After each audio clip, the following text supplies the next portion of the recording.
And, it's actually fascinating. I somehow, there's a guy who's a bit of an influencer in the SaaS, software as a service Mhm. business, and his company, he's built some pretty successful apps, and he's a real mover, thinker, shaker. He's an entrepreneur, CEO, technical guy, not in the video space at all. But he started talking a couple years ago and doing a lot of writing on X and LinkedIn and blog posts and whatever about Yeah. their whole journey from moving their workflow off the cloud to 100% on-prem. And look, he's running general purpose compute because he's a SaaS company, right?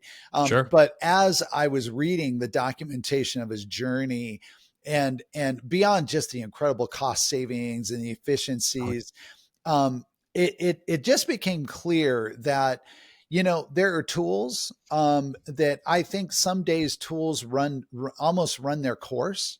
And again, not for everybody. And it also doesn't mean that even if you're going to maybe move one of your significant workflows on-prem, or you're going to do some sort of hybrid, that doesn't mean you're still going to have a whole bunch of other stuff in your business that should be running on public cloud. Like there's zero reason to go put it in a data center, you know. yeah. So it's not like it's exactly a 0 or a 1, but this whole trend, I think it's a bit of a challenge because and I've never worked inside a cloud, so I can only peer in from the outside, and it's always easy to give advice, to people Sure. from the outside because I feel I'm so smart, and how come these people aren't getting with it? But I can sort of understand where they've enjoyed building a really profitable business, and it's hard to cut your rates, cut your costs. It's hard to do that, but I think they're going to have to. Just as a case in point, one of our partners just recently came to market, and in fact, when they announced their price card, I mean, we actually like followed up twice with them, and be like, is this correct? Like, or like before we start amplifying this on LinkedIn and everything, like, are you sure that number is correct? They're like, yeah. Go to the website, and this is a public company. So, it's like, we go, it's correct. 42 cents an hour for a VM that's a very capable CPU with a VPU. So 42 cents an hour. And it's now they have this particular company has a 1 VPU and a 2 VPU solution. 1 VPU, for those who aren't familiar, capacity can do 32, 1080p 30, live encodes, AV1, Yeah. HEVC, or H.264. And look, I'm not saying this to, that's why I'm intentionally not naming the company, because I'm not trying to but I'm Sure. saying, like, 42 cents an hour.